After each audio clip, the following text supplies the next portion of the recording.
بابەتێکی زۆر گرنگ و پێویست بۆ مسلمانان ڕوونکەمەوە لە کتێبە شەرعیەکاندا دەفەرمێ ومن كان مريضا لا يقدر على الحركة ولا يجد من يناوله الماء فهو كالعادم. بەڕێزان نەخۆشی وا هەیە جەڵتە لێداوە لە قاچ کەوتووە بەڵام دەستەکانی دەجوڵێن. بەڕێزی وا هەیە لە قەدەرێکە خۆی پەروەردگار قاچەکانی لێ وەرگرتوتەوە لەسەر عارەبانەیەکە. ئەم بەتەنیا لە ماڵەوەیە ناتوانێت بڕوە ئاو بەکاربێنێ وەکو پێویست یان ئەوەی جەڵتە لێداوە لەسەر قەڕەوێڵەیەک ڕاکشاوە کەسێک نەبوو لە ماڵەکەدا بە بێمنەت دڵسۆزانە بێ ئاو بکا بەدەستیا قاچەکانی بۆ پشواب کەس نەبوو کەسێکی وای دەست نەدەکەوت یان لە فەرزێکە هەبوو لە سیانی ترا کەسەکە ماندوو بوو بووکێک بوو خەریکی منداڵەکانی بوو ئەم نەخۆشی سەرجێگایە کە جەڵتە لێداوە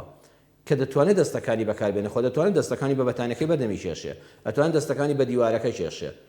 با پێویست ناکە منەتی کەس هەڵگرێ مادام کەسەکە مەجای نییە یان بە منەتەوە بە ناڕەحەتیەوە بە تۆڕەبوونەوە دەستنوێژی پێڵ دەگرێ ئالەم حاڵەتەدا هەموو فەرزێک دەست بە زەویەکە دەست بە بەتانیەکە دەست بە دیوارەکە دەکێشێ نێتمە نوێژ لە خۆم حەڵاڵ دەکەم ئەوە دەست بە دموچاوێ دێنێ و دەستەکانی تەواو بڕایەوە نوێژی خۆی دەکا ئەمە خوای گەورە ئەم کار ئاسانی بۆ کردووە کەسێک کە خاوەن پێداویستی تایبەتەوە لەسەر عەرەبانەیە ناتوانێت بچێتە سەر کانی و ئاوێک ناتوانێت لە عەرەبانەکەی بێتە خوارەوە بەڵام خۆ دەتوانێت هەر ئاوا دەست بە دیوار دەتوانێت بچێتە پەنا دیوارێکی وشکەوە تەیبەن پاک و پوختە دەستی پێدەکێشێ بە دموچاو و دەستی و نوێژەکەی خۆی دەکات خوای گەورە ئەم دینەی بەم شێوەیە ئاسان کردووە کە نوێژی وا لەسەر فەڕز کردوین بە هیچ شێوەیەک ناتوانی هیچ مەجارێکی تێرەکردنی تێدانە ئاواش لە زیاتی دەستنوێژ و لە زیاتی خۆشتن تەیەمومی وەداناوین لە کۆتایی ئاەتەکانی تەیەمومدا سبحان الله دیقەتی کۆتایی ئاەتەکە بدەن لە سوورەتی ئەلمائیدە ئاەتی 6 دەفەرمێ و ما يريد الله ليجعل عليكم من حرج خوای پەروەردگار لەم ئیسلامەدا هیچ شتێکی قورسی لەسەر ئێوە واجب نەکردووە خوای گەورە نایەوێ لە ڕێی عیبادەتەکانەوە تووشی ناڕەحەتی تام بکە واللهی ئیسلامی ئێمە خۆمان لە خۆمانی قورس دەکەین بگەڕێەوە خزمەت قورئان هەندێک جار قەولی زانایانی ئیسلامیش ڕەحمەتی خۆیان لێبێ زۆر یعنی بەتوندی زیاتر گرتویانە بگەڕێەوە سەر خزمەت قورئان هەر هەمووی ئاسانکاریە خوا کەلامی خۆیەتی ما يريد الله ليجعل عليكم من حرج ئەمە کەلامی ذاتی الله سبحانه وتعالى خوای گەورە الله بۆ خۆی نایەوێ بۆ ئێوە لەم ئیسلامەدا شتێک کە ناڕەحەتتان بکە کە بارگرانی بێ بۆتان کە پێتان هەڵنەسۆڕێ خوا شتی وای لە ئێوە ناوێ لە زمانی پێغەمبەر صلی الله عليه وسلم لە سەفەرێکە لە جیهادا کەسێک تاشە بەردێک گربەوە بەردێکی گەورە بە سەری کەوت سەری برینێکی قوڵی لێ پەیدا بوو بەیانی ئەو بریندارەکە هەستا لە ناو سەحابەکانی پێغەمبەر صلی الله عليه وسلم لەشی گران بوو احتیلام بوو وتی چی بکەم خۆ نابێت نوێژەکەمان بە هیچ شێوەیەک فەوتێ وتیان دەبێت خۆت بشۆی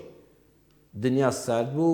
ئاوەکە گونجاو نەبوو برینەکەی سەری قوڵ بوو وتیان وەڵای بچی ئەو حەوزە ئاو تەواو لەشت نقوم بێ ئاوی تەواو بە لە جەستەی خۆتاکەی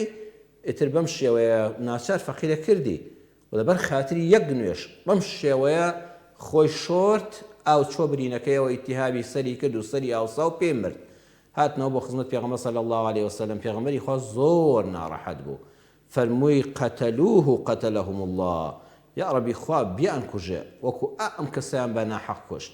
بابە کە تۆ لە دین شارەزانی